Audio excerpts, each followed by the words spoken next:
Hello? Hello? Hey. Wow. What a night. What a night. I was just saying to these guys before I get into it, you know, last week, 2 weeks ago, I was in New York, and I was supposed to fly back to Vegas because we had other stuff going on. I'm like, oh, hell no. I'm going to Cincinnati, and I'm going to, Brown Silva. I see that fight 2 weeks ago, and I know most of you were there too. Then, 2 weeks later, to be here tonight at this event, forget UFC president and all that shit. As a fight fan, I mean, you're lucky if you see one of these every 2 years. I mean, unbelievable. What an unbelievable night. Everybody on this card performed, all the guys who did whatever. Jamie Varner, what? Right? Jamie Varner breaks his leg in the first round and then fights through that round. It's just what an unbelievable performance by everybody here, and I appreciate it. As a fight fan, forget about all the other stuff. But anyway, 11,036 people were here tonight. We did a gate of 1.7 million. Fight of the night, Dillashaw. Performance of the night, Dillashaw. The other performance of the night, Clark. Dillashaw wins $100,000, the belt. Clark gets $50,000. Who's got the first question?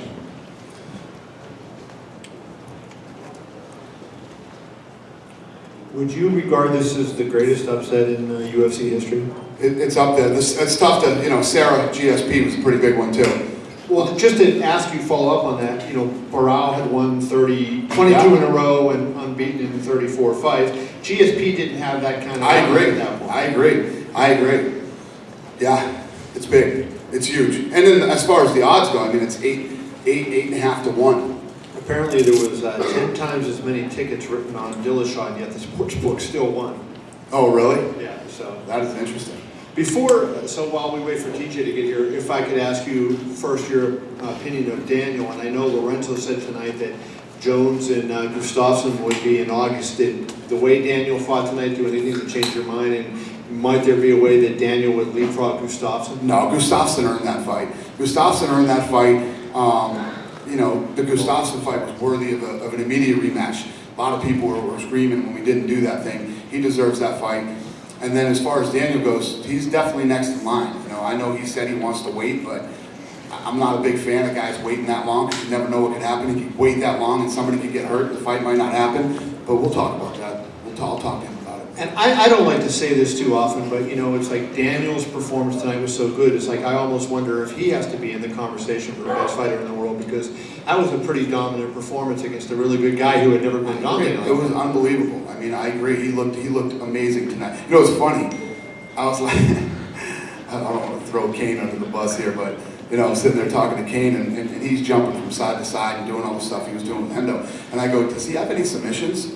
And Kane goes, he goes, you see that arm lock he tried? He goes, he's got the arm lock and everything. And right after we say it, he rear naked choked him. So he looked unbelievable tonight. Dan, can you talk a little bit about doing, a lot of people, of course, are saying, well, Hendo was not nearly as big as you in size, was a big difference in the fight. You said in the cage you thought you could do that to John Jones. Why do you believe you could, and do you feel like if you got the fight that you're ready to beat him now? Well, I mean, it's like, styles make fights, man. I mean, I was going to fight Rashad Evans in February, and I've said on record, I think in the division, I think Rashad Evans is a tougher fight for me because of his ability to wrestle, and I've seen Rashad compete since 2000 when we were in college. For Jones, I mean, that's a tough hill to climb, man. There's no just beating John Jones. I'd have to have my best performance, and knowing that I was fighting for the UFC title, I would train as though I need to have my best performance. So I just think that styles make fights, and him and I match up well with him. We haven't really seen him on his back for an extended period of time, but if I get on top of him, I think I can hold him down and get some offense off. And just curious, your thought then, would you rather Jones beat Gustafsson so you would actually get to face Jones, who a lot of people think is the best in the world, or does it not matter to you? You just want to fight for the title? I mean, I want to be the champion. That's really why I started fighting. I'm 35 years old. It's not like I'm a kid. I can't wait too long, but it means something to beat John Jones. I know Dana. We all praise Alexander Gustafsson for what he's done. He's a great fighter. But it means a little bit more to beat a John Jones. It's like TJ tonight beating Renan Dural, or look at what Chris Weidman beating Anderson Silva did. If anybody else was the champion, I don't think it would have had the impact that it did. So yeah, I would prefer for Jones to still be the champion. And last question for you, can you just elaborate on why you would want to wait? I mean, you've been a guy that said you want to fight, you want to keep going. Now Dana says you want to wait. What would factor into that decision? Well, I mean, I just think that at a point, you look at your resume and I've earned a title shot. I've got 5 top 10 wins. I'm undefeated. I haven't lost a round. I haven't lost a fight. In 2 weight classes too. In 2 weight classes, I won the Strikeforce Grand Prix. I fought Bigfoot after a year and a half in the sport. I mean, my resume speaks for itself. So, and you got to remember, guys, like this is my 5th fight for the last like 15 months. So I fight every 3 months or so. John, did you have questions? You guys were the first 2. Go ahead, and I'll give it to the next guy. Go ahead. We just want to get a quick housekeeping from you, if we could. You said Varner had a broken leg. We thought it was an ankle. Was it actually a broken leg? Yeah. They came back and told me broken leg. Okay. Right after the fight. Do you know also about Hennen, if he had any injuries? Obviously, we understand why he's not here, but did he have any serious injuries that we know about? He was transported right after the fight. Okay. He's gone. Fantastic. Thank you for that. Appreciate it. If I could, for Robbie, please, obviously a fantastic performance tonight. You made your case for wanting another title shot right away. Do you feel like you did enough to get it done tonight? Because there are a lot of key fights at 170 right now. Yeah, I mean, I did a good job tonight. Got a stoppage and just put everyone on notice, and I'll definitely be in the conversation. And it seemed like during the second round, you actually were laughing a couple of times after some takedowns. I was wondering if you could think about that moment and bring us back. I mean, what's going through your head as you're laughing in the middle of the fight? I'm just having fun and enjoying myself out there and trying to beat people up. Basic, just having a good time and enjoying what I do for a living. And for James, if I could, obviously, no, probably not happy with the way things ended, but similar to like the Weidman Silva, when that one ended by injury, it sounds like that was an injury that you helped incur, correct?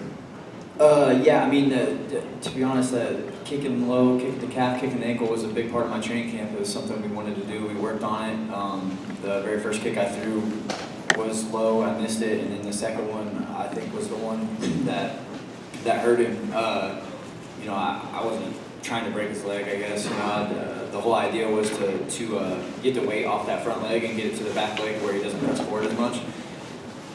I guess it just kind of worked out a little bit better in my favor. It wasn't my intention to break his leg, but it happens.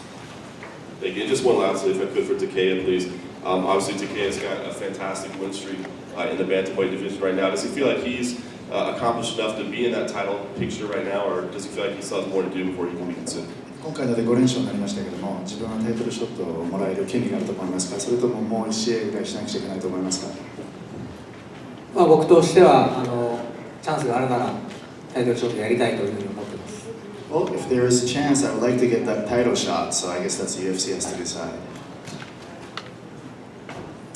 Question for Daniel Cormier. Daniel, going into this fight, you said you believed your wrestling was going to be superior to Dan Henderson's. That was obviously the case. But was there anything that surprised you personally once you got into that exchange about how easy it was? Was it about the level that you anticipated? Well, I mean, you never underestimate a guy like Dan Henderson. But, I just believe in my skill. It's something I spent a lifetime accomplishing. When most kids were summers, when they were 15, 16 years old, summers hanging out at the lake and stuff, I was wrestling overseas in the World Championship. So it's my sport. It's the thing that I've done my entire life, and I believe in it 100%. And just to clarify what was mentioned earlier about waiting for a title shot, you told me this week when I interviewed you that you believe that should John Jones lose his title to Alexander Gustafsson, that he would probably be deserving of a rematch. So it's one thing if Jones retains the title and then you get that title shot, but should Jones lose the belt, do you at that point rethink the idea of waiting and take another fight? Yeah, I've got to just get back to work because, John Jones is a great champion. He's defended that title more than anybody ever has. And if he lost, he deserves a rematch, just like Anderson Silva did. Those guys have earned the right to fight for the title as many times as they want, So, yeah, I would definitely fight again. I'm not saying I'm opposed to just fighting. I'm just saying that I think after 4.5 years of the sport, what I've accomplished, that I think I deserve a title shot. But as Dana said, we're going to talk, and And if they come up with something good, I'll fight. I mean, I'm not afraid of anybody. I mean, I can beat every one of these guys, so I'll fight them all. A question for TJ Dillashaw. TJ, so much of your success leading up to this fight has been based on wrestling, and yet we saw you win a one-sided striking battle tonight. Was that the plan with Dwayne Ludwig going in all along, or did that first round knockdown decide? No, it was the plan. The plan was to move my feet a lot, not stand in front of them, use my ankles, switch my stances up, and just be the faster athlete tonight. And after that, it was just kind of flow. You know, I didn't want to think about what I was going to do, just do what I was drilling in camp the entire time. I let Dwayne tell me what to do, and I just kind of reacted. You know, the plan was to take him down when need be, and you know, I just didn't feel I needed to. It was asked before you got here if this was the biggest upset in UFC history, if not UFC title history. Do you think it is? I have no idea. I'm just, I don't even, I can't, I'm lost for words right now. The last question for Dana White. Dana, you always talk about the importance of not leaving fights in the hands of the judges. And in both the co-main and the main event tonight, we saw spectacular finishes in fights that would have otherwise been headed toward lopsided decisions. Does that occur to you in your mind about how, even though we're getting definitive answers in fights, that it's especially satisfying to see those finishes? Absolutely. I think that, you see how hard these guys work and how much they put into this sport and trying to build their careers and build their legacies, and you want to take those guys out of the equation every time. I do believe it's getting, I thought the referees did a fantastic job tonight. Everybody did a great job, but when it comes to judging, it's just always better to stay on the side of taking them out of the equation. Thanks. This question is for Dana. I heard that one of the judges gave the second round to Henry Barral. Yeah. Think about that one. Henderson say he might be considering going down to the middleweight. Can you see him right there in that division? Who, Dan? Yeah, Dan Henderson. Yeah. You That'd see be a him good right idea. there? I think that'd be a good idea. Listen, Dan Henderson is still a powerful guy. He's a tough, durable guy. I mean, you saw what he was taking tonight from. I mean, just that slam alone, could have finished a lot of people. Dan is one of the toughest human beings I've ever met in my life. He'd be a lot better with guys, But the thing is about Henderson, and what makes him so fascinating and such a legend, is that the guy has fought, at 85. He's fought guys at 205. He's fought heavyweights. I mean, he's fought everybody his whole career. That's just how much of a stud Henderson is. This question for TJ. How do you manage to fight for 4 rounds and a half and still dancing and doing all what you did? Great performance. How do you do that? It's because that's what I trained to do. I trained to fight 5-round fights, even in my 3-round fights. I'm a very well-conditioned athlete, and I knew I had to keep pressure the entire time. I'm just an aggressive fighter, and that's when I'm at best, is when I'm flowing and moving my feet, and not standing in front of someone. Question for TJ. After the first knockdown, did you feel like he really changed? How did you see him in the fight after that? I mean, I didn't really see in the first round, but coming out the second, I could see a different look in his eyes. I could tell that maybe had him broke, but especially after the second round, I just knew I had it. After I walked through the second round and felt awesome in that round, and I just knew I had it. I could see it in his eyes. And then Rafael Assunção's here, and we spoke with him, and he said that he asked you guys to challenge the winner. Was he the next contender? Yeah, I mean, it's a very interesting fight because of what just happened with those guys. So, we'll see how this thing plays out. Can you comment on this fight, TJ? I know that you are still commemorating. It'd be nice to get my win back from. Go ahead, keep talking. Yeah, it'll be nice to get that win back that I thought I had. So, it'll be awesome to get it. Dana.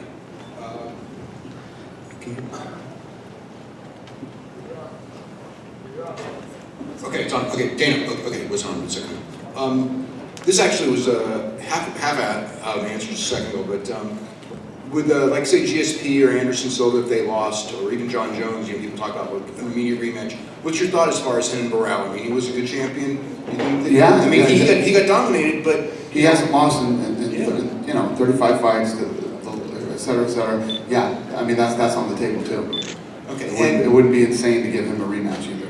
And there's been a lot of talk today about August 30th and John Jones and Gustafsson. Where does that stand? Is it rumor, close? No, Gustafsson just signed a new deal and he signed the bout agreement to fight John Jones in August. Now we're working on Jones.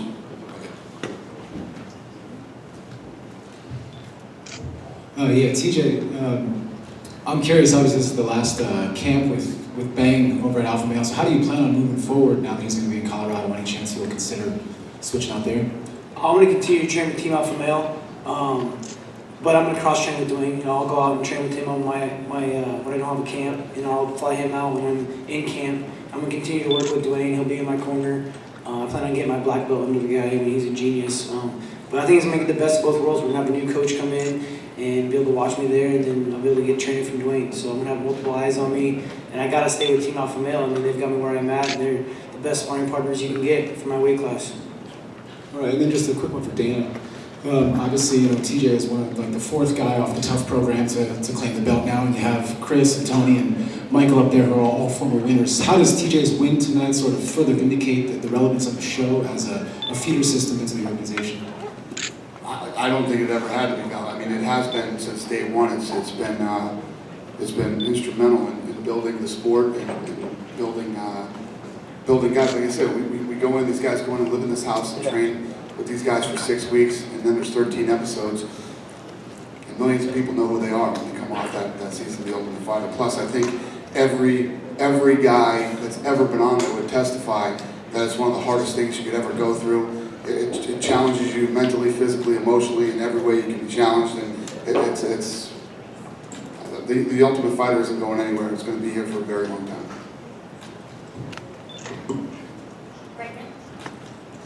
TJ, would you ever fight Faber? Why or why not? No, I don't plan on fighting Uriah. I mean, he's the one that's got me into the sport. I've looked up to the guy ever since I've been into it. He's helped me get to where I'm at, and it'd be like fighting your best friend. We do it in the gym every day anyway, so I wouldn't like to fight the guy, obviously. And then for Dana, would you like to see that fight? And what do you think about teammates fighting each other? I love it. We'll see. We'll see what Uriah wants to do, and you know how I feel about that. I've said it many times. Obviously, in that weight class, he's the champ. Uriah is one of the top contenders. So we'll see what Uriah wants to do. Down here with Chris, congratulations on your win. How did it feel to go the distance for your first time?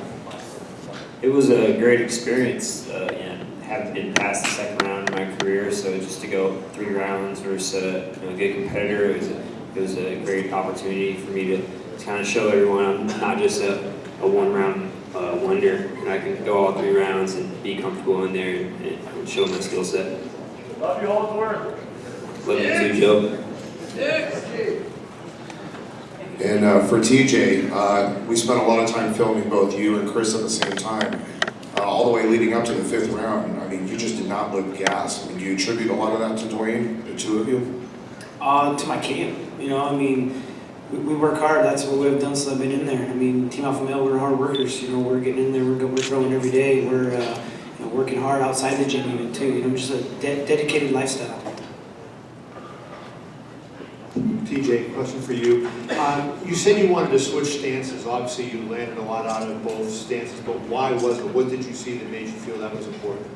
The way his defense is, he likes to back up and stick his hand in your face, and it's just a weakness I saw of his to be able to land a split cross and get the ankles, and just something that Dwayne's pointed out to me and I saw it on tape.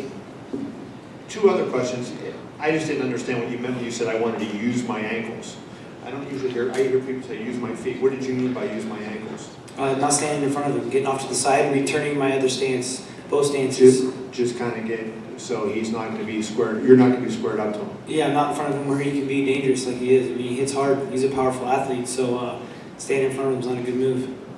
And then my last question for you is finishing the fight. You didn't cruise in the last round when you had the chance. What is the thought process as you're going? Like some people might say, hey, you just stay away from him, make sure you don't get caught. You actually went for the finish. Can you? I mean, you heard Danny say one of those judges scored the second round for him and Brout. So I mean, even though I knew I had all the rounds won, it's just kind of like, I don't know, I guess it's just been bred into me now ever since you hear Bert say it when you walk out and you hear these guys tell you, and then, you know, I lose a decision that I felt like I won. It just kind of drives you to be that way, and I've just kind of always fought aggressive, so.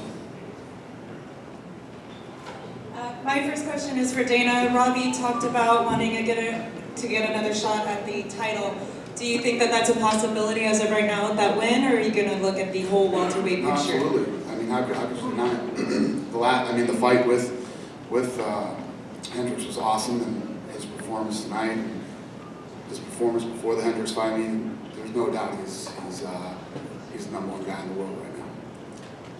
And for TJ, you're the first from Team Alpha Male to capture UFC gold. How does that feel to you to have been the first to do that for the team? It's crazy. I got into the gym looking up to all those guys. You know, I mean, they showed me the way, and I've been in a lot of their title fights, camps, and you know, it's just it doesn't. I don't know. It's kind of crazy for me to be the one to bring him the belt, and it's a great feeling. For Michael Chiesa, you were caught in some crazy submissions there in the fight, and I was curious what was going through your mind during those moments, and basically what did it take for you to get out of those submissions and some of those moments that looked like it could have been a near finish for you?